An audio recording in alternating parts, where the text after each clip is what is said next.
welcome back to another edition of the Real Bucs Talk podcast. We are live on YouTube, and we have a special guest with us tonight, Robert Green, who does some writing for What the Buck and also has his own podcast. So, Robert, welcome to the show. Man, I appreciate it. Thank you guys both for having me. It's a long time coming. Well, Robert, it's great to see the side of your head and the back of your head. It looks good. You look clean. Yeah. Clean cut. Damn, there he is. Yeah. Looking good, trying to keep myself a little bit incognito. I don't want anybody to follow me. I like it. Well, I'm following you on Twitter, so that's already enough creeping. But now that we got you here, let me ask you some questions. So before we jump into Bucs football, Indeed. let's get to know you a little bit better. So we all know you like to write for What the Buck. You like to talk Bucs quarterbacks, Bucs situations, Bucs everything. But what do you do besides Buccaneer football? What is your day job? What do you do? What's your hobbies? What do you like to do yourself? For me, really, I work. That's it.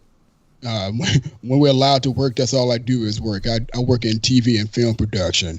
For the last 17 years, I spent that in Central Florida doing film commercials.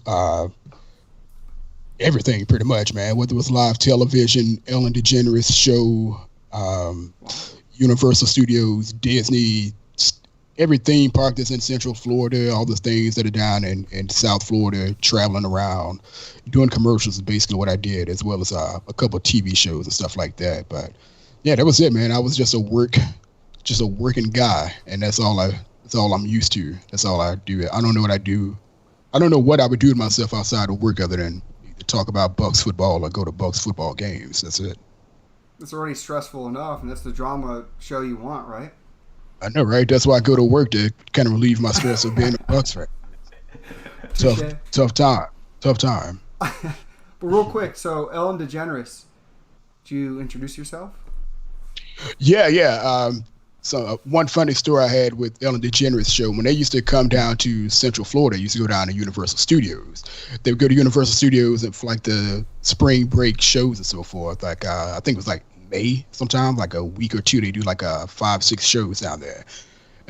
One time I had to go in and deal with one of the executive producers, and I had to go and interrupt a meeting with Ellen and all of her writers, and it's like 15 people in the room, and my young ass walk in there, sorry for the language, but I walk in there and I walk in and I'm, everybody's like, who is that guy? What is he doing here?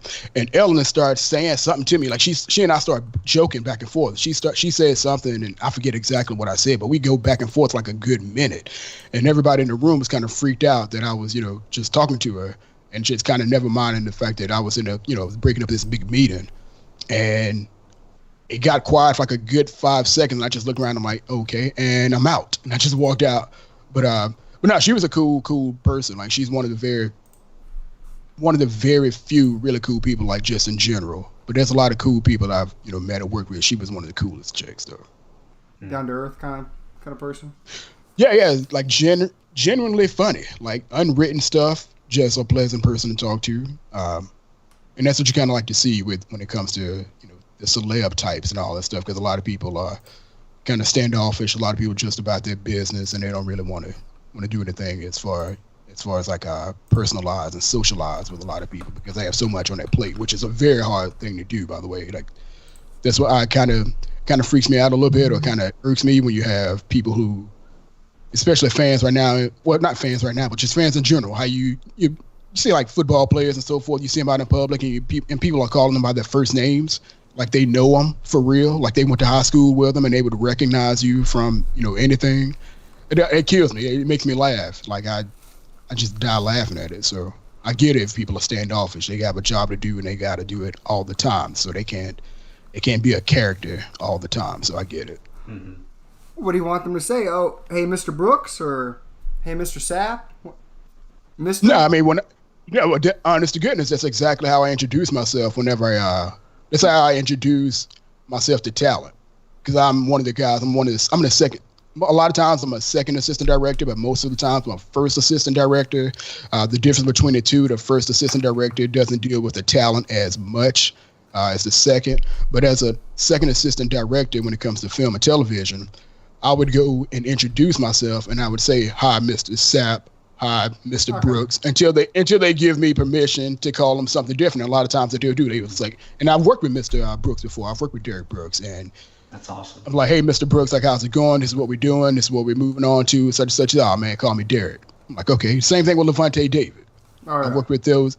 Yeah, I worked with those guys on a promo back in 2014 for the Bucs, a season ticket promo that really only aired, I believe, in Tampa. But yeah, I worked with both of those cats, and that's exactly how you would introduce yourself. You don't want to get too personal with people like that right off the top, man. It's almost being too forward.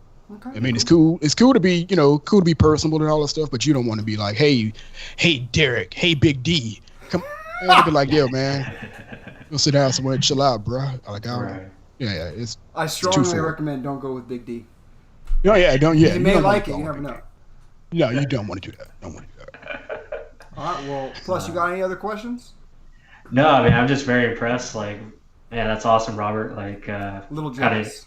Yeah, I'm jealous. Like, chatted up with Ellen DeGeneres, which is that's impressive, and it doesn't surprise me that she would be that type of person where she's very cool, down to earth, just talk it up. So that's pretty cool. But yeah, I mean, so like hobbies, like I know you say you just work, but what other hobbies do you have, or your interests, I should say? I guess one of the only few interests I have now outside of work is I'm starting to try to do my own video, trying to do my own video projects and so forth.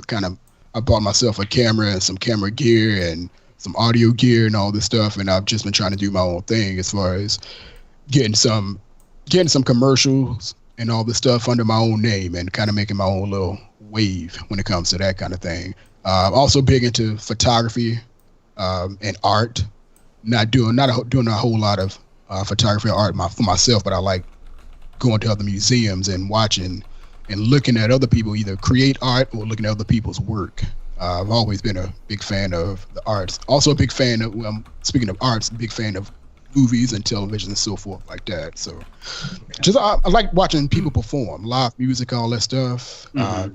I just like artistry in a bunch of different ways. So. Talking about performance, huh? Yeah, big on performances, live performances when it comes to music, by the way. True. What's your number one TV show right now that you got? Man, I just finished season 3 of Ozark. Okay. If you've never watched Ozark, I swear to Moses, as soon as this is over with, go watch season 1 and don't leave your bedroom or your living room until you get all the way through season 3.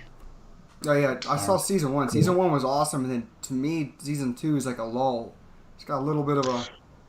I think that's. I'm sorry to cut you off. That's the beauty of dramatic television, man. It does go into a lull because it replicates life and it's super fictional form, but it does go into those lulls. Be like, hey, man, but then when this stuff pops up like a jump scare or something like that, like it's big. Like when the changes come, they're so big that it's like, holy crap. That's why they put me in a lull. That's why they drove everything to slow down to a slow pace so that when this big twist or this big thing happens, it's that much bigger. If everything stayed on the same plane, it'd be boring, super boring. Well, we're Buck fans. We're used to roller coasters. What are you talking about?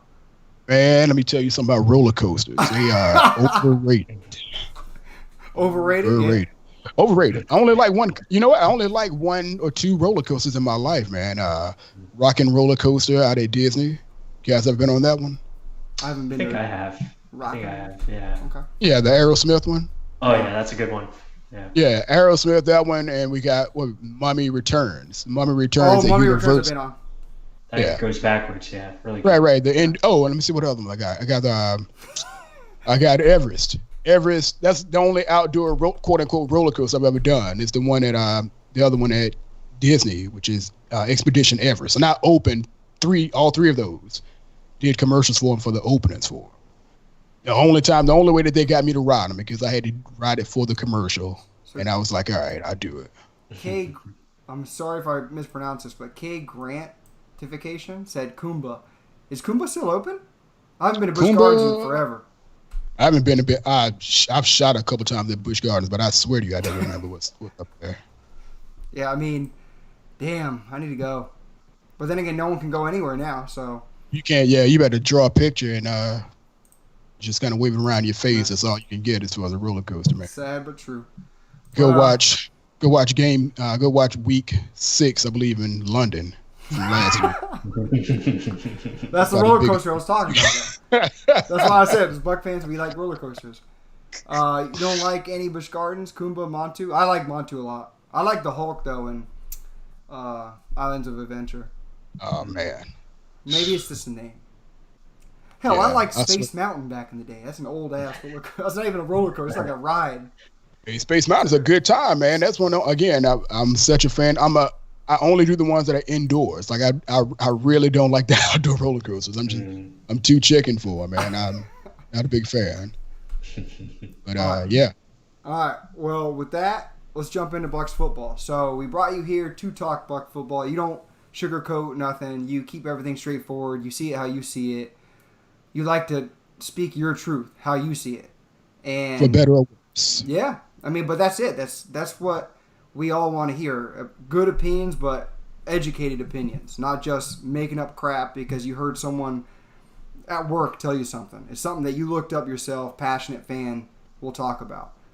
Someone's talking about Space Mountain, but that's why we got you here. So, what do you think about the latest moves? Obviously, that little move we made, bringing in that one quarterback, Tom Brady. What do you think about the Tom Brady move? Do you think it's a good move for the Buccaneers? And where do you see us moving forward? As far as the Brady move, I can see why people are excited about it. I look at the Brady move like I look at everything else. It's super wait and see. I was definitely one of the vocal ones who thought that there definitely should have been a change at quarterback from our former starting quarterback. I didn't feel like they absolutely needed to go and get Tom Brady, but it's not cost restrictive whatsoever as far as his contract is. And he brings a lot to the team. For the past, I think, month or two, probably the past 3 months, one of the things that I have been kind of harping on, one of the things I kind of been just talking about, or at least hinting at, was that the level of expectation for Tampa Bay Buccaneers fans and the team in general need to be raised. Like the expectations need to be raised and the bar need to be raised. There was so much talk about what was acceptable going into last year. Before the season started, it was all, playoff or bust again, which is pretty much the case every year. You want to go to the playoff, otherwise it's a failure. You want to win the Super Bowl, most of the time it's a failure. But at least getting to the playoffs was a big step. Somewhere in the season, man, it got to a point where a lot of fans, I didn't want to say everybody, a lot of fans gotten to the point where, they were just good with being excited. They were just good with being on a roller coaster. They were just good with being, an exciting team. And I didn't feel the same. I thought last year should have been a team that could have won. I thought last year was a team that was, built to at least have a much better record, a better example of being successful. I thought they were capable of doing that. Tom Brady will raise the level of expectations for pretty much everybody at every position because of his stature. I don't think he necessarily makes anybody better. Like, I don't think any quarterback or any other player that comes in is going to make the guy next to him so much better for a lot of positions. In some positions, I actually do feel like a better talent would raise the level of certain people. But Tom Brady is just going to bring a much needed boost when it comes to expectations and the level of play, just based on expectations, in my opinion. I strongly feel that. I don't think he does anything so.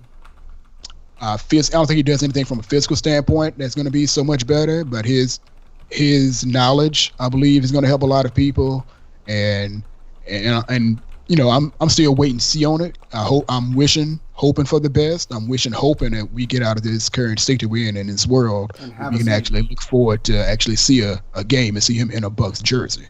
That's first and foremost. I believe I should have said that first and foremost. But I think Tom Brady's I think he's gonna be okay. He should be okay as long as he don't completely fall off a cliff. I think he's gonna be a decent addition to the Bucs and possibly a great addition to the Bucs. Again, it's waiting to see though. Plus, I'll let you talk because I've been talking too much. Then I'll jump in after. Okay. No, I agree with what Robert said. I think that, it's definitely going to raise expectations. I think you've already seen that. I mean, you see, the Bucs being mentioned as possible Super Bowl contenders, which I think is a little too, fetched right now. Let's take it one step at a time. Let's have meaningful games in December and make it to the playoffs first. But yeah, I agree. I think Tom is going to be just fine. I think he's still playing at a pretty good level. The stats and his game tape, shows that he's still playing at a good level where he can be the decision maker that we need on this team, and especially with the weapons, and let them operate in a manner that is more consistent and better for this offense going forward, and actually give the defense a chance to be consistent as well, and not put them in a bind. So, yeah, I think it's a good move. Again, we'll just have to wait and see. I'm in agreement with Robert, though. I think you just got to let it play out. Right. And it's funny you said that because I was making this joke for the past week or two. Actually, I tweeted it out. I was like, at this rate that we're going, I think everybody might be playing meaningful football in December. They're going to have to push everything back. It's going to be right. Super Bowl in July next year. It's gonna be awesome. Don't even joke. No, for real. There's too much stuff going on all over. People with work, people just in general. I go into Costco, see people with chemical masks with a double wide thing, booking it through. I'm like, jeez. Hey, fighting over toilet paper. Come on. I'm not a big fan of fighting over toilet paper. You do have to take precautions, though, man. It's a serious thing out there. But stay home. Yeah. Well, yeah. Well, we're trying to get away from this right now. We're trying to get away from the stress, talk Buck football. So I just want to add about Brady. Obviously, it's a business move as well. The Glazers saw a way to put asses in the seats. Obviously, it worked. Season ticket holders just whoosh, and then raised ticket prices, right? So they did what they wanted to do financially. And then Brady's just the best decision maker to go with two great weapons on the outside. You have a potential Gronkowski at O.J. Howard if he can just catch the ball. Maybe his confidence has been low. He can catch the ball. Hey, so if he gets reps, it's just get him the ball. Oh, man. So this kind of got me, man. There's a lot. There are a lot of fans who are down on Howard, and just because and of somehow what they latest saw. That's why. And somehow Bruce Arians, again, somebody who I don't hate whatsoever. I actually would like to have a drink with him, a drink or three with him one time. But he's got into people's mind that he's kind of fallen off. I'm like, time out. I don't agree. I really don't. Nobody questioned if Howard could play the past 2 seasons or the previous 2 seasons before he came in, before Arians came in. Nobody questioned whether or not he can catch the ball. Nobody questioned whether or not he could block. Nobody questioning, if this effort hit the field on Sunday. That's crazy. To me, it's crazy. I don't know how many people disagree with it, but he had some crazy drops, some crazy plays that didn't make any sense. Yeah, see, right now, people saw that and were thinking he grabbed the ball, he tried to tip the ball or take it behind his back. He didn't. He tipped the ball, I believe, his left hand. No, he was running his right. No, he tipped the ball with his right hand, and the ball just got behind him because the ball was not right on the mark, but it hit his hand, and he kind of went past, and he just reached back to grab the ball. And again, immediately people were like, why is he trying to take the ball behind his back? I'm like, who the hell would take the ball behind their back on purpose? It didn't make any damn sense. And then people just kept saying it. Because it wasn't James's fault. That's why I'm telling you right now. But it wasn't his fault. The pass wasn't on the mark, but the pass was catchable. It was a weird deal. But the dude didn't try to take the ball behind his back like he was damn Curly Hill or something. He was just trying to make a play. He knew he shit the bed, and he was just trying to make sure he got it. what are you gonna do in that moment? You don't have time to think. It tipped. Oh, it's no shit moment. You try to get it. Right.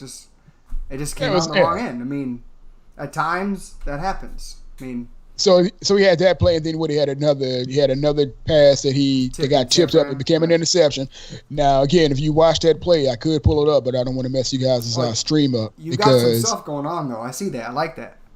Yeah. So I mean, in that play, if you watch that play, he ran past where I'm assuming he expected to catch the ball. They almost stopped and had to jump back to his left to try to catch that ball, and that's why it tipped off his hand. Again, he could have caught it. He should have caught it. But I saw the difficulty in that catch because it was off the mark a little bit. It was further to his left than he had already ran past that mark. But for some reason, again, a lot of people think that O.J. Howard had like a terrible, terrible season. Basically, he had set the bar for himself so high, I'm assuming, in his first 2 years. Everybody was looking for him to take a big step up, which he should have in his third year, which you want to see in your first round picks.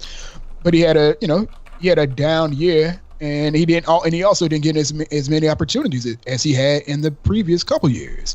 So those few opportunities, he didn't have a good hit rate on the few opportunities. Lower opportunities, he had to be good on all of them, and he wasn't. And people think that he was absolutely horrible. No, he still has all that potential and all that, everything he came out of Alabama with. So I don't know where this is. I think it's what have you done for me lately. That's all it is. And absolutely, I mean, in its way, it should be. But I mean, I think that it tipped a little bit to, let's see who he is and what he is. Like you kind of seen who he is and what he is. Like that was what you saw last year for the most part wasn't exactly who he is. If he can stop being an additional right tackle for more than half the damn season, you'd probably see him be, the offensive weapon that he, a lot of people expect him to be. Yeah. Plus, can I say one last point real quick? Yeah, go ahead. But I mean, that's with Brady that he knows how to hit the tight ends. I think he's going to excel the most with this. I mean, we put up a couple clips before, and I think it was our first YouTube video about how he likes to hit tight ends, how he uses their bigger bodies against smaller body defenders to his advantage. It's just an easier mismatch to attack. So I think Brady will utilize that a lot more, and it fits to our advantage. We have Brate now, which we just signed less to play with him. OJ still intact in contract. And then you have those two monsters on the outside. So to me, weapon-wise, we got it. We'll talk about blocking later, which I know you have good point of view from it. But plus, go ahead, take it away. No, I was gonna add to that. OJ, I think will be fine. Again, a lot of it is like what you guys said. It's usage rate, and then it's also, just the ability to use him in the right way. Which unfortunately he wasn't able to do that because, like Robert said, I mean he had to be used as an inline, offensive lineman pretty much. Extra tight end blocking all the time. I think when they lost Claire, I think that really hurt them as far as utilizing. OJ Howard to what they thought maybe in the beginning of the year they thought they were going to use him like. But hopefully this offseason they understand, okay, this is where we need to put him. And maybe with an upgraded, offensive line and depth overall, that will help them, get more targets. And especially with a quarterback like Brady, like Mark was saying, the guy understands where everyone is on the field and he knows how to hit, anticipate passes and knows how to throw with timing. So, we should see good numbers from OJ. Yeah. And one last point about Brady. I don't necessarily see the drop-off that you're talking about. I mean, I know I get the age. This is uncharted territories we're going into. I mean, the dude is 43 when we start games. Hell, if we delay, like you were saying, he could be 44.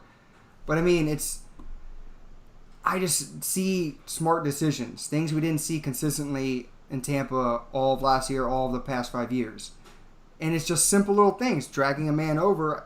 Yes, it's not going to be all Patriots. It's not going to be all Bucs. It's going to be meshed. Because he's going to find things that he like to do. So I see him dragging someone over, reading the defense better, and saying, okay, well, I already know this guy's going to be open. Why even go to my first read if I know this is going to be open? But that's something, after 20 years playing in the game, he developed and knows. So he has more freedom. And yeah. Go ahead. Well, no, the one point that always has to be made or it needs to be needs to be addressed, and it's for Bucs fans and fans alike, NFL fans alike. Success is non-transferable. What happened in New England won't necessarily happen in Tampa. No. There's a lot of good things that can happen in Tampa. There's a lot of bad things that can happen in Tampa with Brady there as well. But at least there's a completely different level of optimism. I think Brady brings in. It's a complete different reset. And again, I believe having to raise the bar of everybody's expectations is going to be a big deal. But no, I mean he's not bringing his championships with him. Everybody, I think that's a big deal. He's not bringing a title with him. He's a Tampa Bay Buccaneer for the first year with new people, new everything, and it should be fun to watch. Oh hell yeah! Yeah, it should be fun to watch. He's bringing competitive fire, knows what to do, experience. I mean, that's something we haven't had. But plus, go ahead. Quarterback. Sorry. No, yeah, and I agree. And just moving on, away from the Tom Brady, I just want to hear your thoughts, Robert, on just the overall roster, what you think as far as how this team is constructed, currently, and where do you think needs to happen going forward as far as the roster, being built. As far as the roster being built right now, we see right now the team has a lot of the last year's roster, which is solid. It's okay. I mean, there's some positions and everything that could get upgraded, and we looked forward to having them upgraded, and specifically right tackle, DeMar Dodson, who I said every time I speak his name, I mention he's one of my favorite players in the history of my being a fan of the Bucs. He's one of the success stories that people should recognize. Give him his flowers while he can still smell them. He's been one of the best stories that you can have out of a NFL player, undrafted, and came in and did his thing. But I don't think he's a good fit. He's right now he's not signed. He's unsigned. He's a free agent. So that position has to get upgraded. You got just speaking of the offensive line, we got Kappa, who's basically he redshirted his first year. He didn't even play. I think he played 115 snaps all of his rookie year. Last year he came in and he showed that he wasn't out of place, and I thought it was a big deal. The rest of the offensive line, you have Donovan Smith, who catches a lot of flack, I think unnecessarily. I think he can be he is what he is. He's a guy who will probably give up 4 or 5 sacks on the year, probably every year. But he did meet a benchmark in his second year of not allowing any sacks. It's a big deal, and that's what coaches look for, I believe. That's a big thing. That is the offensive line or the left tackle equivalent of getting 1,000 yards for a receiver or a running back. Like, that's a big deal, and a lot of people don't recognize that. Mm-hmm. So if he can get back to that level that he was in his second year, or at least that level of success, then he's going to be a solid guy. Again, so a lot of people think that he can be upgraded immediately. I'm not sure that's a certainty. But I mean, on the offensive side, I don't see a whole lot of weak areas on the offensive side of the ball. On the defensive side of the ball is my concern. We have 2 guys, Ndamukong Suh and Pierre Paul, who both got re-signed. Both of those cats, past their 30s, and I don't think that their re-signing should hold the Bucs back from building for the future when it comes to this upcoming draft. Like, I would love to see a defensive end and a defensive tackle, possibly 2 defensive tackles, to be those guys as a replacement, because I think that's necessary. My big deal, and I've been talking about this for at least a year, and definitely recent in writings, is that I hate this win now, it's quote unquote win now deal, because I think that the building of the roster kind of is, for the past 5 years at least, maybe 6 years, has been like, okay, this is our window, we got to win now. So a lot of the moves have been reactionary, and then not building for a future. That's why we have guys like MJ Stewart and Ryan Smith and several other guys, I believe, who switched positions at least 3 times since they've been acquired through the draft or free agency for the Bucs. Like the team is, for the most part, Jason Light, our GM, he catches a lot of flack. Sometimes I believe necessarily, sometimes maybe too much. But my big criticism of him is his not being able to build a roster in a way that was going to be good for not just 1 year, one short window. This roster that we have right now going into 2019, even before the draft, I believe is as solid as it can almost be. It's a team that can win if they take care of the pieces like the Jason Pierre-Pauls, as well as the Ndamukong Suh and some of these other older guys. If they can have those guys have their eventual replacements on board. This coming up this year, I think the team can win for way more than the 2 years that everybody's expecting to win with our Tom Brady acquisition. Mm-hmm. Yeah, no, I agree with that. I think, looking at the roster and I go back, all the way to 2014, and like it just seemed like certain moves at certain times were kind of, forced in a way. Instead of, like you say, planning things out and really building the roster correctly as far as building from, inside the trenches and then working your way out, and making sure that you have, a really good, competent roster where it can compete, like you said, for multiple seasons, especially, when we drafted Jameis and had him in place, and, they go out in that same draft, they get the 2 offensive linemen, but then after those seasons, they just continued they stopped adding linemen. It was just forced as far as, free agents here, free agents there. Not really seemed like they had a plan in place. We had Ben and Hawk.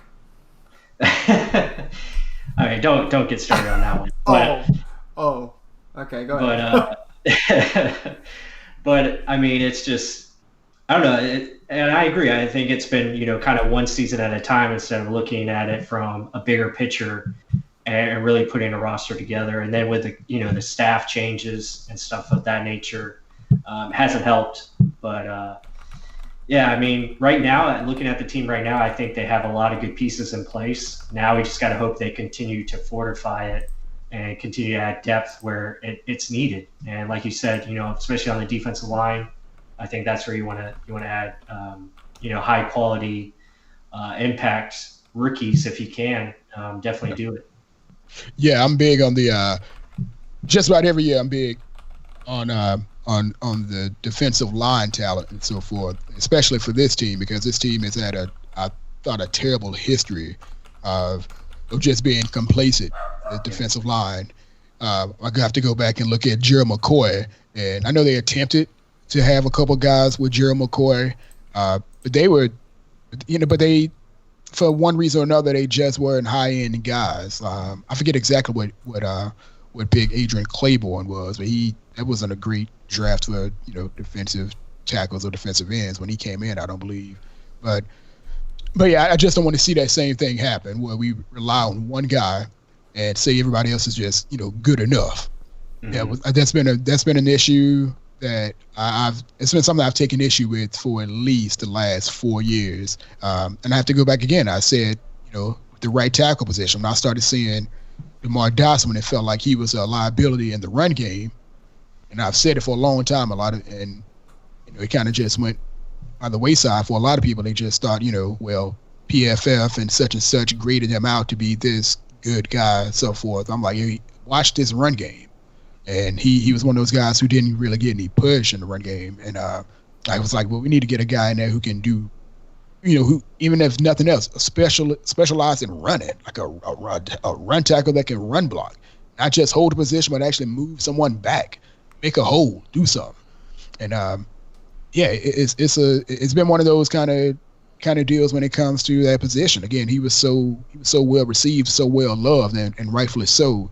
But there was definitely room to have somebody else higher than a 5th round selection. Like I believe we had Kadeem Edwards and Caleb Benenoch. We had those guys come in. I think it's always good to invest in your line to have somebody at least lined up. But a much higher pick could have been used to address that. Maybe one of those 4th round picks that Hall of Fame kicker, Roberto Aguayo.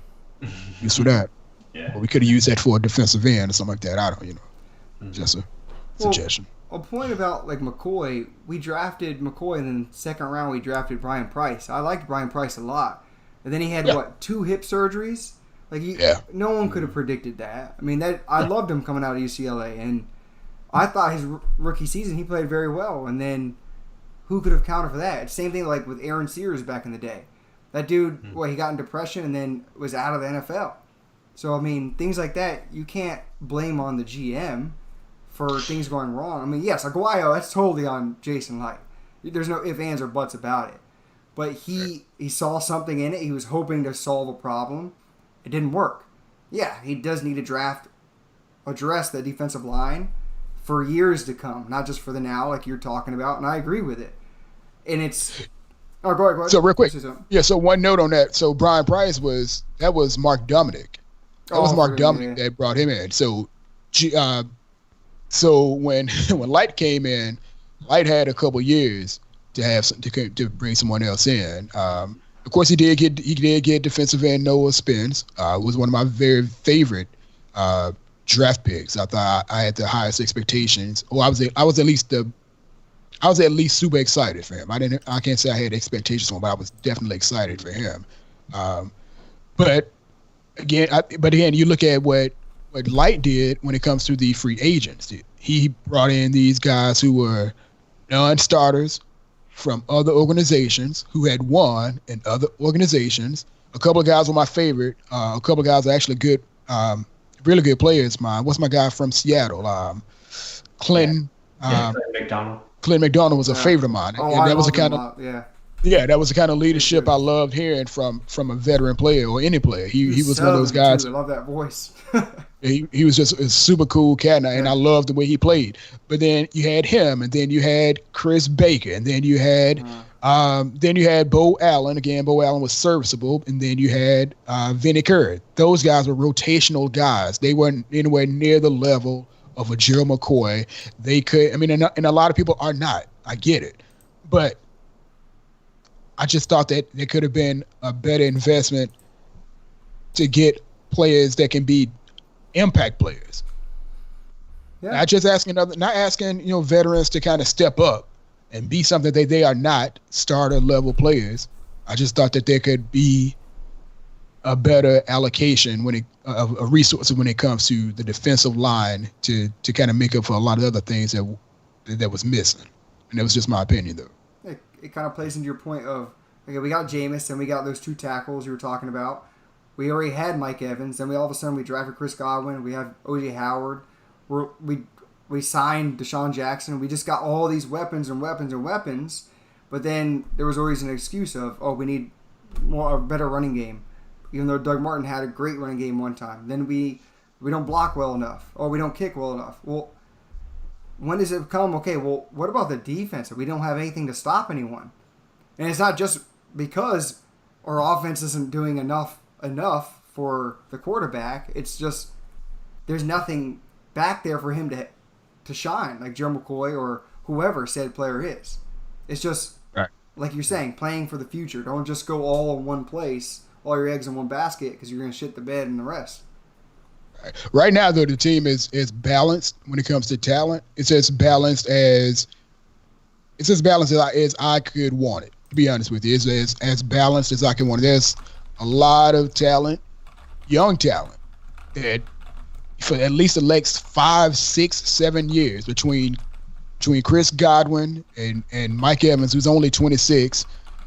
You got him, you got Godwin, you got OJ. All these guys who are under 26 or 26 years old, all under 26. You got all those guys that are lined up.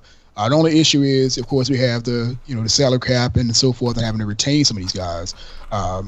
So there's ways to fix that too. There's ways to supplement their talent through the draft, this draft and next year and so forth.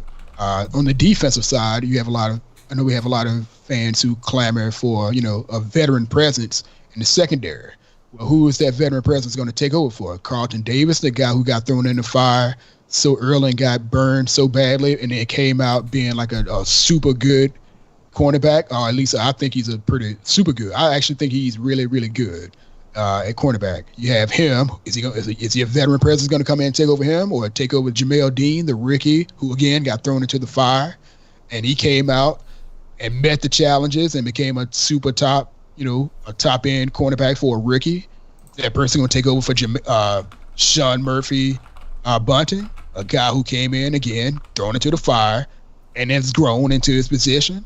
Like, who is this veteran? Right now, next year, your veteran presence is the guy who got his ass tore up against New Orleans his first week of playing in the league last year. I'm sorry, the year before, Carlton Davis. Your third year player, that's going to be, or should be, your veteran presence. If there's a veteran presence at safety, so be it. But you got guys back there who are playing well enough, I believe, and have enough potential and young enough that you shouldn't be trying to replace them yet. You can find another younger player who's as talented but not yet as experienced. I think that's one thing. But as far as these veteran presence, you can't take any of these guys out who've been put in the fire the way that they have. They've earned it, in my opinion. Like the secondary, those young guys who everybody claimed didn't play well enough to win until the last 6 games of last season. I don't believe in that whatsoever. I thought those guys played well enough to win pretty much the entire first half. Not played well enough to win games on their own, but they definitely weren't such liabilities that they lost games. At least that was my opinion. But those guys, that's what I'm saying about having young guys that can play for the future. Those cats, I think that's just a super good core to build around. And to help those guys, there's nothing better that can happen than to get the defensive line completely solidified for the future. Mm-hmm. Yeah, no, I agree. I think, looking at the secondary, I'm really impressed with what they have right now, especially in Carlton Davis, Sean Murphy Bunting. Looking at Jamel Dean, I think Jamel Dean is he's going to be probably the best corner on the team, to be honest. Awesome. Yeah, I mean, he's really good. And then you look at, Jordan Whitehead, for whatever reason, doesn't get the respect. It seems like he's always the guy that, we need to replace or, throw somewhere else. I don't know. But the dude's really good. Same thing with Mike Edwards. I think he's going to come into his own and be fine. And then you have, Andrew Adams, who I think is a decent safety to have back there. Obviously, the wild card is Justin Evans. I mean, if we can get him back somehow, that would be great. But, yeah, I think secondary is in a good position. And I agree that I think they need to add up front. I think, obviously, last year they hit the home run with Shaq Barrett. So hopefully, they keep him around for a long time and he can be one of those core pieces. And now we just need to keep adding to that. And hopefully that starts with this draft coming up. Yeah. Yeah, so before we move on to the draft talk, which that's the next topic, obviously we touched on it a little bit, but one of your favorites, Mike Glennon, was mentioned in the YouTube chat. So, just saw that. Yeah, you saw that? So I kind of brought up the question, who had a longer neck, Michael Johnson or Mike Glennon? Michael Johnson, former defensive end? Yeah, the from the Bengals. Go definitely Mike. Definitely Mike Glennon, man. Yeah. Mike Glennon. Yeah. Yeah, Glennon wins hands down. Yeah. Yeah, that was the vote in the chat too. But I just had to bring that up first. A little comedy, little segment. But I love Michael Johnson, by the way, though. He got a bad rap. He got a super bad rap in Tampa. That man left Tampa after some clown called him a ghost or so, whatever it was. But that dude was hurt the entire year. I'm not even kidding. And I told you guys I did that one commercial for the Bucs back in May. No, it was June. I think it was June. It was June. They were like in not even in training camp yet. But Michael Johnson, who is from Meridian, Mississippi, I'm sorry, we were talking about Meridian, Mississippi, but that dude couldn't even get in his stance. Literally could not get in his stance without complete discomfort. Like, I had to shoot this thing that we did with him so quick. But he fought through it, but he could not get down whatsoever. He started the preseason and played in the preseason games, absolutely hurt. And he played the whole year. And of course, when he got rested up, he went over to Cincinnati and led and was like one of the top 5 in quarterback pressures or whatever. But somebody called him a ghost, and he went on to be better than the guys that we replaced him with. So that's a Bucs life right there. It truly is. I mean, that's almost why I've been joking around at work about it. It's like, it's a Bucs life. We get Tom Brady and then watch the damn NFL season get canceled because of COVID-19. That's just the shit that happens. He's gonna change his jersey to 19. Watch him. Oh yeah, I was saying that, or watch because we didn't sign him, or he's not gonna sign. Oh, someone was telling Tampa's just a shit place, but hey, he's living at Jeter's house, so let's give praise to that. But let's move over to the draft. So on Twitter, I posted this little. It's still final results. So almost 1,900 people voted. What position should the Bucs address with their first round pick? What do you think is the answer? I know without even looking, and I'm not, but I'm pretty sure. I'm pretty sure someone, everybody decided to go all offensive tackle. We do have to have an offensive tackle, right tackle specifically. Yeah. It's not a surprise because we do need to name a right tackle as a starter. We need to have a right tackle. We need to have a talent capable of being a starter or playing at a starter level at that position. But no, I wouldn't. It's so many. I would take defensive tackle, defensive end, and I would 100% entertain taking wide receiver before taking the offensive tackle. In my opinion, I believe you need to have an impact player with your first round pick, somebody who could come in and actually change the course of a game, not change the course of a game by himself, but at least give you some kind of advantage, not just fill a role, fill in a starting spot. I feel like right now we in a position to actually take an impact player, somebody who can, when it comes to wide receiver, somebody who could completely mess things up for defense. We already got 2 guys who are capable of being a wide receiver. The number 1 wide receiver for either the Bucs or someone else. If you add another third guy who could come in and be a starter, somebody like a, just pie in the sky dream scenario, somebody like a Jerry Jeudy, or CeeDee Lamb, or Henry Ruggs, somebody who can completely change the whole makeup of what a defense has to do. Like who is going to do what when it comes to the secondary? You got guys who can beat you in every single way. I would take that over taking an offensive tackle who can block just well enough and either in the pass game or the run game. That's just me. That's how I feel. But then I've been wrong before though. I've been wrong before when I said. I still don't feel like I'm wrong enough for that one. For Devin White, like last year, I didn't like Devin White at number 5. I really didn't. I thought a defensive tackle, someone on the line, would have fared better for the Bucs. Not because I didn't like Devin White as a talent. And in the moment that they announced him, I said I'm 100% in. I love him. I love what he can do, and I love what he was for the Bucs last year. He just got better as the season got on. But he came in with enough questions for me to be like, okay, I know good and well taking him at number 5 isn't probably the best move for the Bucs. But once they picked him, I absolutely loved him. But when it comes to offensive tackle, man, I just don't like it at all. I don't like it all. I don't like taking an offensive tackle in the first round. Not for our team. I don't like it, but I do kind of understand it now that we have the greatest commodity in the NFL right now and Tom Brady. But do I sell out my top 14 pick for, possible 1-2 years for covering Tom Brady when I believe, a decent, solid starter level guy who's not a liability in either the run game or the pass game? Do I think that would do? Absolutely. Yeah, personally, I love Henry Ruggs. I think he's got a really good chance of being the number 1 receiver taken in this draft, just because of his speed ability, and I think separation is critical, especially in today's NFL. And he's got ability to separate from guys. Going up against certain defenses and everything. He can stretch the field, pretty much do it all. Secretly, I wouldn't hate if they took Henry Ruggs at 14. I would love that just to see it. And I think Tom Brady would love him too. But as far as offensive line, at 14, I think it's going to be in consideration for sure. And it depends on, who's really available at that spot.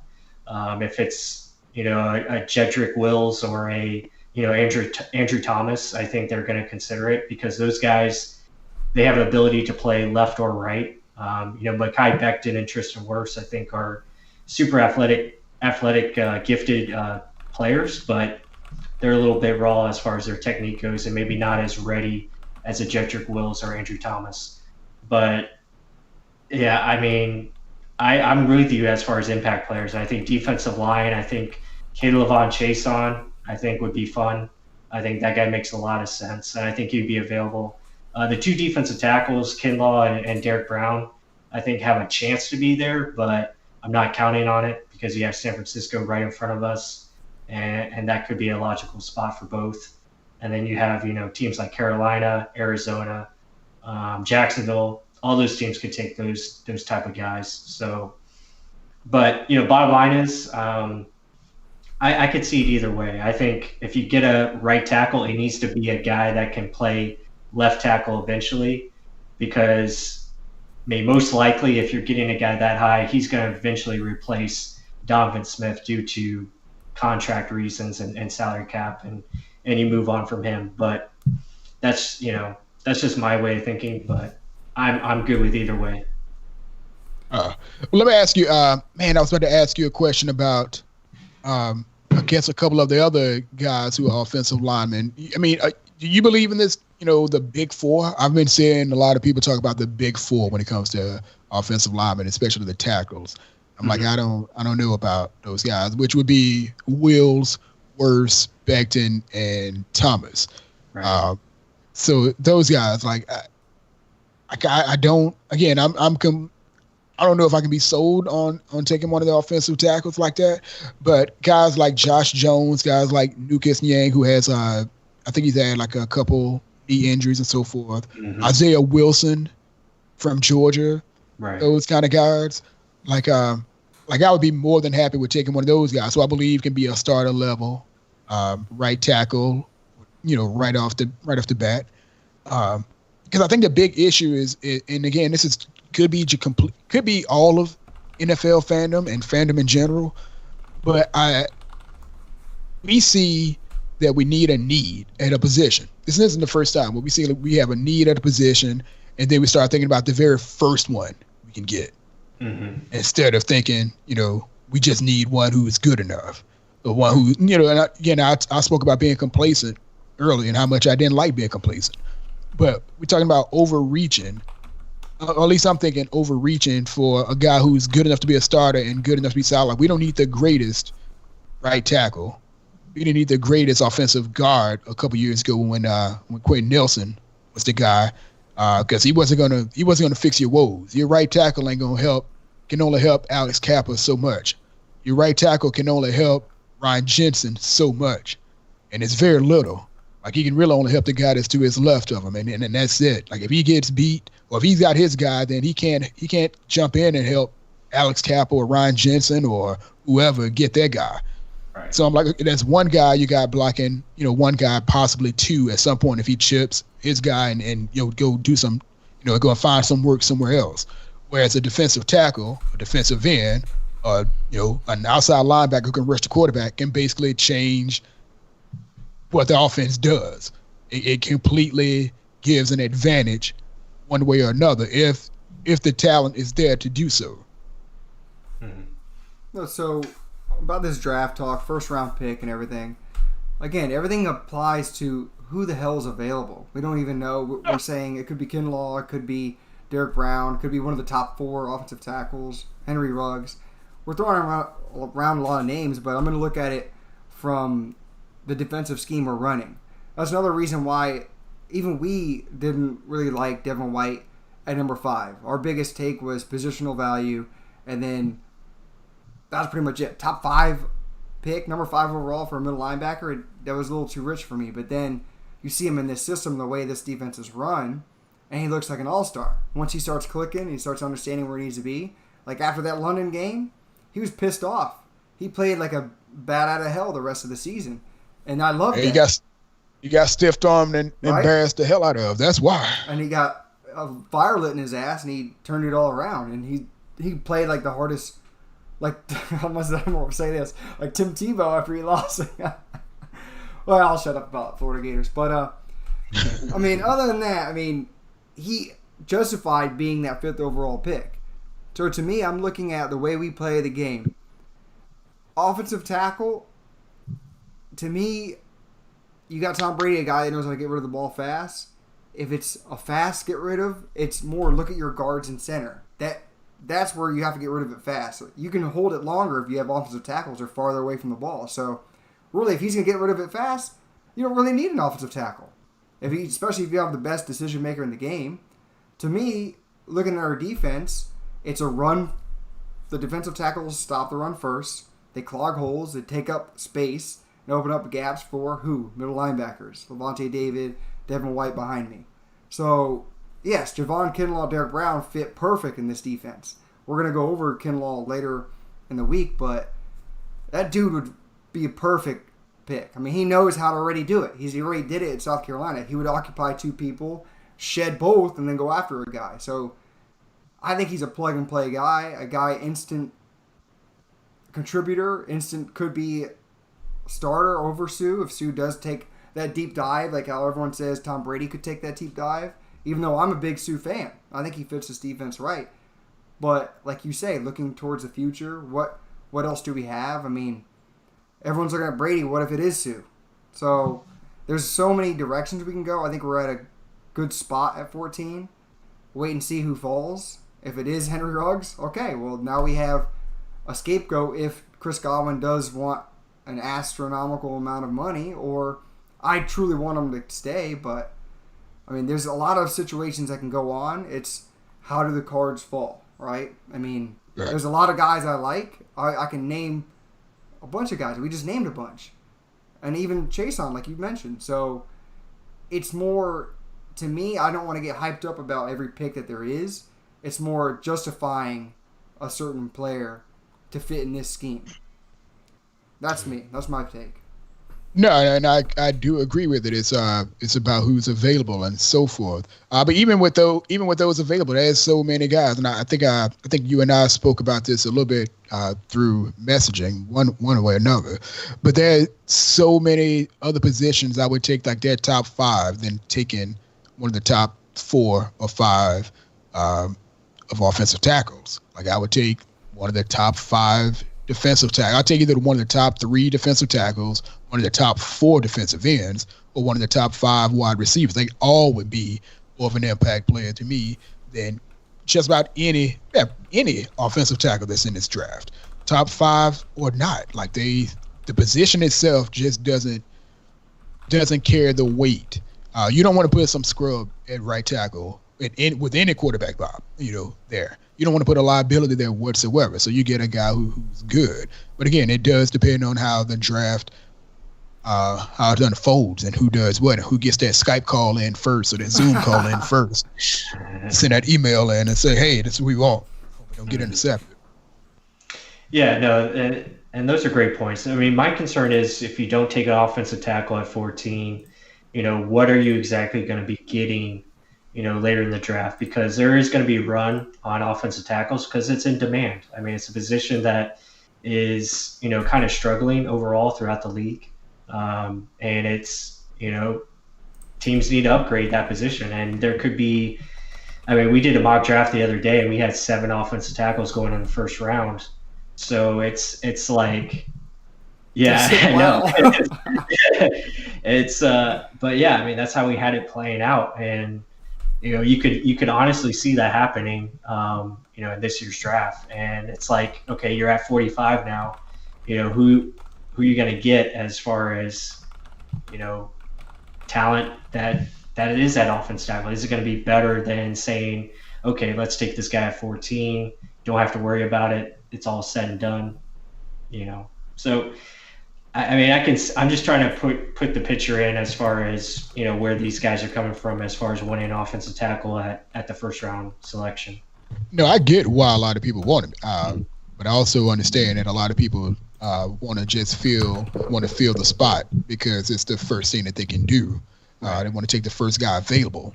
That's what a lot of people do. I mean, like I said, I don't agree with that. I don't see a phenom at offensive tackle that'll make so much of a difference for the Bucs.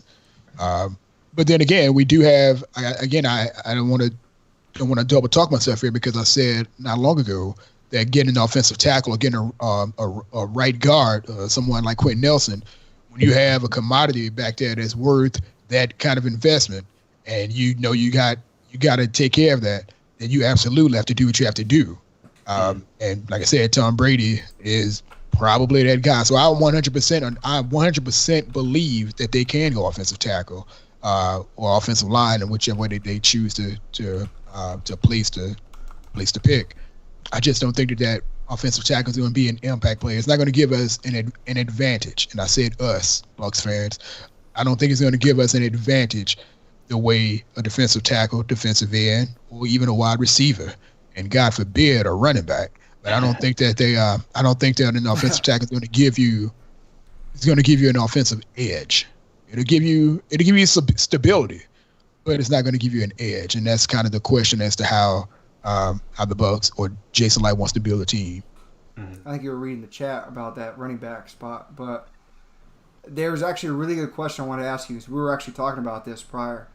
Ken Grant from Twitter, K Grantification on YouTube says, who are the 2 to 4 best edges in your opinion, like edge rushers after Chase Young, and then who's your third best defensive tackle, and are they worth being taken at 14th overall? Yeah, so let me start with the defensive ends. Correct. Absolutely. If Epinesa out of Iowa is available, absolutely. 100%. That cat hits he stops the run on the way to the quarterback. 5'10". Check out Epinesa. Check out Gross Matos out of Penn State. Not a lot of cats are talking about him. You also got my boy, this cat hasn't been talked about at all. Julian Aquara out of Notre Dame. Him and Kadeem, there's another guy out of Notre Dame as well. Kadeem something. But Khalid Kadeem. Khalid Kadeem, yeah. So those guys, I would take those cats at 14 if they were available. When it comes to defensive tackle, I know Plesk introduced me to Hamilton, who was a guy I had been looking. I had just started looking at a little bit ago. Hamilton, he's one of those top 5 guys, whatever. No, he's not. I wouldn't say he's a top 5 guy, but he's a decent talent. When it comes to the defensive tackles, the guy I've kind of been talking about lately is Neville Gallimore out of Oklahoma. That guy, for better or worse, when you look at him, or when I look at him, I get flashes of Gerald McCoy, for better or worse, for you people who don't like him, whatever. But I get a little bit of Gerald McCoy out of Gallimore. Ross Blacklock is another cat who's kind of there. Mm-hmm. But my top 3 defensive tackles definitely Derek Brown, Javon Kinlaw, and Neville Gallimore. I think the gap between the top echelon prospects it stops at Gallimore, and then it becomes a little bit of a gap right now until I start taking a better look at Blacklock. But those 4 defensive tackles, those guys, those 4, Brown, Gallimore, Kinlaw, and Blacklock, like those guys. Yeah, those are the cats I would look at, and I'd say if in those 4 were available, I would consider taking them at 14. The first 2, Kinlaw and Brown, it's not even a question. I take those guys, but I think the gap between Gallimore and those 2 is a lot closer than a lot of other people. But yeah, I think those guys are definitely above offensive tackle talent in my mind. Yeah. So Ken Grant says that Espinosa, he doesn't have enough athletic ability to play the position. He thinks he has a good floor, but not a high ceiling. Yeah, I'm not a draft expert, so I don't know what the hell that means. I'm just telling you. Just like athletic ability to grow for the position, like getting better. I'm being facetious, man. I'm being facetious. I just had to check. No. I would tell my young man, whoever it was that made that comment, to go back and take a look at some more videos of him. Go back and don't watch the highlights of him, but go and watch some games of him. And Epinesa is he's definitely one of the top tier talents on the defensive line. I agree with that. Yeah, too many people look at his, combine numbers instead of, just look at the tape. I mean, he makes things happen. Again, you don't need your defensive end to run 40 yards down the field. It's all about short area quickness, and he's got plenty of that. This year I was working. I was actually in Orlando doing some work there, so I missed most of the combine. Is that where that assessment comes from? Is that Epinesa, he didn't have a good combine? Is that what people are getting out of that? He had a 40-yard dash as a defensive end. Mm-hmm. But just look at the sheer size. 6'5", 275, 34.5-inch arms, 10 and an 1/8-inch hands. That's like a perfect 5-tech. I'm thinking like Richard Seymour. I mean, we're 3-4. I mean, wreak havoc. And this is my opinion. Between him, between Epinesa and Gross Matos, I would say this. Both of those guys have a build similar to a little bit of what William Golston was. Yeah. And they both possess way better pass rush coming into the league. Better pass rush skills than William Golston, and they can still stop the run. Again, those cats stop the run on the way to the quarterback. And those cats, if you watch them and you watch the competition they were playing against, they were making moves, both of them. And I would suggest taking a look at that both of those young men again. Like they are definitely up there. Like they are definitely in the top 10 of defensive line talent, and one of those two could be available at 14. Well, Ken Grant said not like Chase Young or Joey Bosa. All right, McCall, we're talking top 3 picks. Mm-hmm. Yeah. I mean, he's not gonna be. I mean, he's not a freak athlete, but he's gonna do his job. I mean, I want, like you've mentioned this before, competence. Give me someone that's gonna do your job and the assignment you're supposed to do. Like, don't just give me a freak athlete that doesn't know what the hell he's gonna do. He's gonna run 1,000,000 miles an hour that way, and then the play is going that way. I hate that type of player, especially at an offensive line when you're protecting your so-called franchise. And give me confidence. Seeing that. Yeah, and I kind of I'm getting a notion here that the same cat who's making these comments. Sorry for everybody who's listening on the podcast and not being able to see. But there's a notion that William Golston he is not a force. He's not a factor in the pass rush. That's absolutely not true, like at all. Like his pass rush has grown since he's been coming to the league. He's gotten better every year in his pass rush. If you're looking at sack numbers, you won't see them. But if you're watching a game and you're watching who's calling some of these strip sacks and who's breaking down these right tackles, you hear what I said? Right tackles, who's getting these right tackles out of their area and they can't help some of these other guys coming in. That's William Golston. William Golston is doing that. And William Golston, if you imagine a guy who can stop the run, he can set the edge on the run and also get at the quarterback. He's staying in for all 3 downs. You can get at the quarterback. Man, that's a big deal. That's a much bigger deal than I think a lot of people can that they can understand at this point. Not looking at the game if they're not looking at the actual film. And I hate saying film, but not watching the actual video of what this dude does. Like he's not paramount. He's not the most talented guy, obviously, on the defensive line. But that man is a big part of the pass rush, and he has caused a lot of havoc. If you just go back and watch some of these games, and you can isolate it. NFL All 22 is free until we get out of this epidemic stage that we're in and all this other stuff. If you go back and look at some of these games, you can go back and look at every Bucs game there is for going back to 2008 or 2009, whatever it may be, and watch what William Golston does. Watch his growth. Watch him from being the 4th round pick that he was, come up to being, getting his second contract. William Golston got his second contract from a 4th round pick.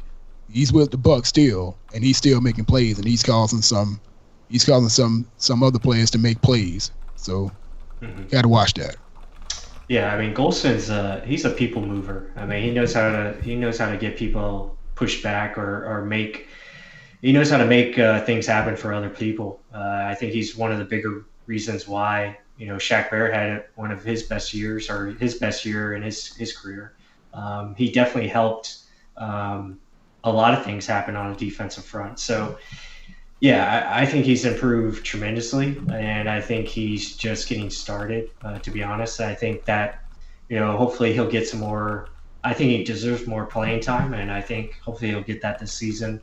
But, yeah, he's a big force up front. Does a lot of good things, especially in not only the run game, but, just in pass rush games general. I mean, he knows how to move the pocket, and that's what you want. Yeah, I mean, and he's gotten better. I remember when Gerald McCoy made the statement that William Golston came to him as a rookie and was like, he never had to rush the passer when he was at Michigan State. Right. And he, that long, slender body, he got bigger. And he actually gets in the backfield.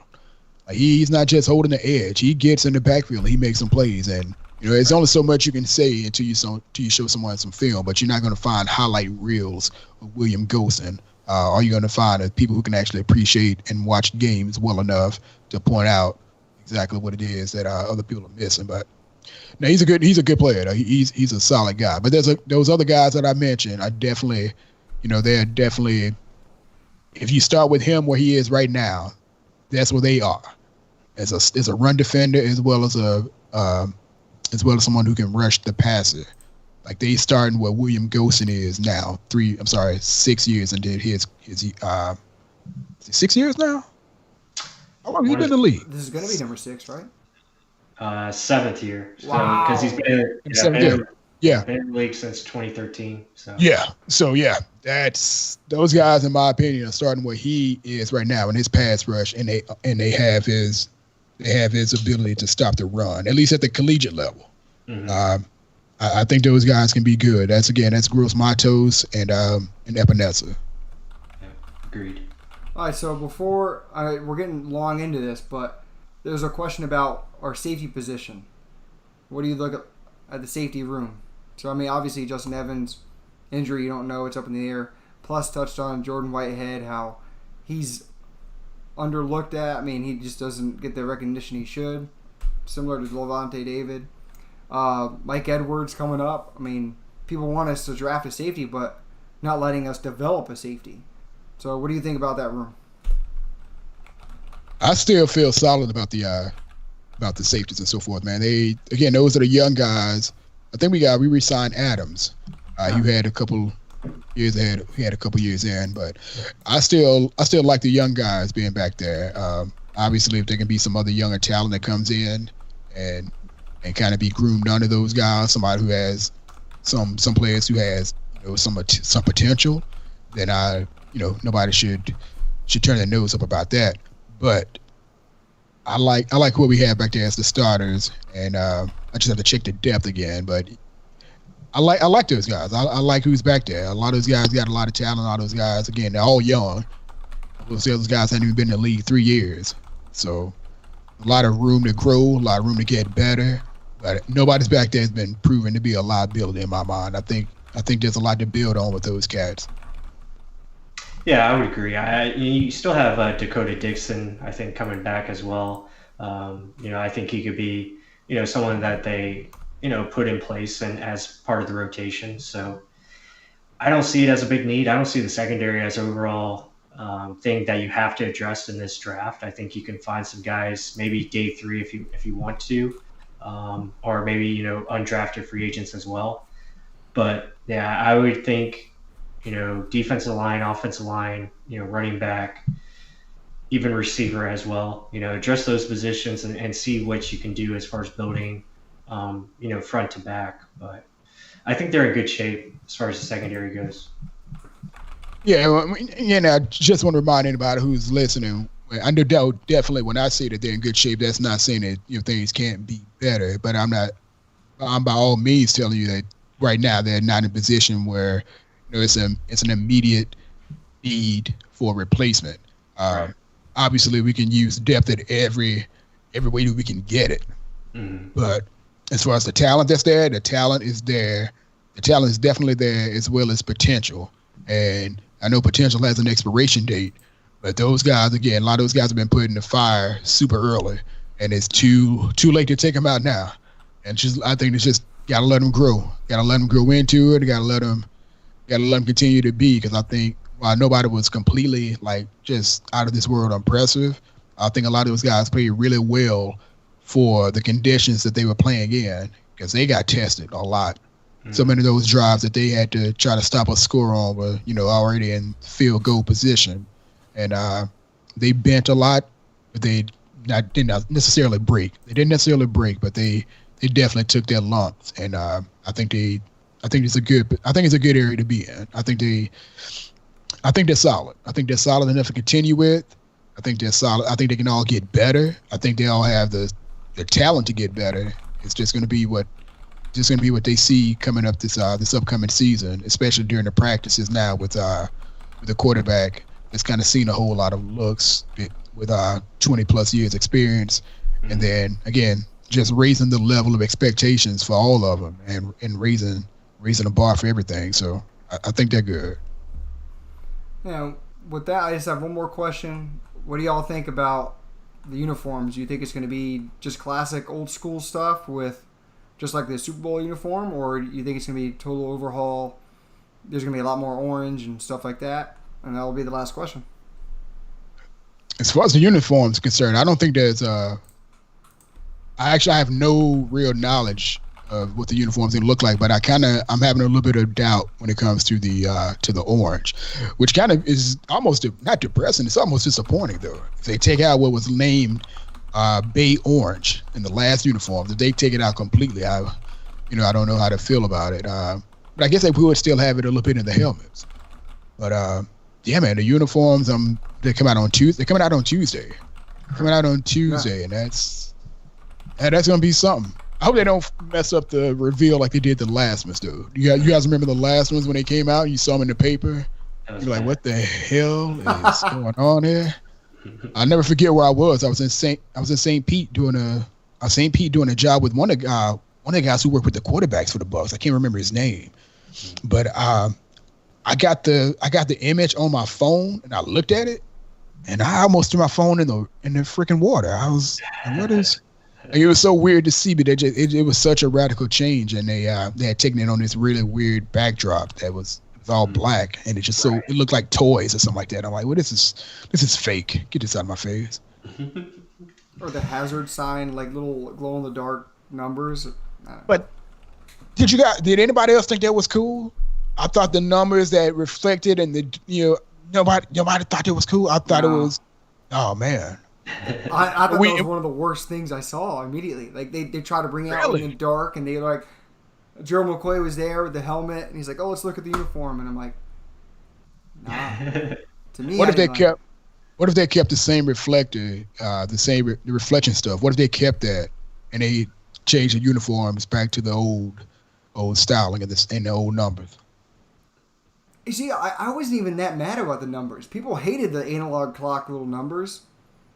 Honestly, I wasn't even that phased. It was more, it just looked doofy. I guess I couldn't even say anything else. Like just the random stuff that I don't know. It looked like I hated the numbers. I hated the numbers. I loved the reflection. The only problem was that we, didn't play well enough to get in Monday night games, and then night games actually showed that off. That was it. But I thought about all the cool stuff that could happen if they had night games, or at least they showed them running through the tunnels in the dark, and it had the lighter, had the reflections coming in, but that never happened. And I should talk to the Bucs media team about that. It was terrible. Well, they've done good in the damn advertising. I'll say that. And oh yeah. Me personally, just bring wins. They could wear blue, orange, doesn't matter, red, green, purple. Just give me wins. That's all that matters. People. You sound like somebody. Yeah, you must have burned. You must have had to burn your Josh Freeman jersey or something like that. No, don't have a Josh Freeman jersey. I had a Chris Sims. Chris Sims. Yeah. Man. I actually did have a Josh Freeman jersey. I think this is the most time I've called his name since he's left the team. But I did have I had a number 5 jersey. I had a number 5 jersey only because it matched my shoes. That's the only time I wore I ended up wearing a Bucs jersey, and I got it for $7 or something like that. That's it. Awesome. All right, with that, no more questions. We've been live streaming for a while. Thank you all for being on so long. But Robert Green, let everyone know where they can find you, where they can hear you. And let me get this up going while you're talking too. Go ahead. Man, first and foremost, thank you, Cats, for having me on. People can catch me, Bucs fans, NFL fans. They can catch me at Outside Leverage podcast, available through Anchor.fm. I'm also on Twitter, social media. You can find me on Twitter, PINNAQL, the number 3. That's Pinnacle, with a Q and the 3 instead of the E. But yeah, and also writing for one of the originators of Bucs podcast as well as blogs, whatthebuck.net, used to be run by Derek Fournier, old school, one of the coolest cats around. Again, I'm appreciative of you guys having me on, and fellow Bucs fans, thank you guys for listening. Again, continue to check out Real Bucs Talk, both on the podcast as well as the YouTube stream. These cats are on their way up, just like a lot of other podcasts are coming out. These cats are consistent. If you're listening now, you already know, but you should definitely get it out to other people who are looking for Bucs content. These cats they're fighting a good fight. Doing a lot of analytical stuff now, and as well as giving some honest opinions, which is very much needed. And it's not all about the likes with these cats. It's about the love of the Bucs as well as the frustration, and they don't hide it when it comes in other forms. So again, I want to thank you guys for having me on, man. I appreciate it. Oh, thank you very much, Robert. I mean, it was great having you on. Not a dull moment, let's put it that way. No, never ever.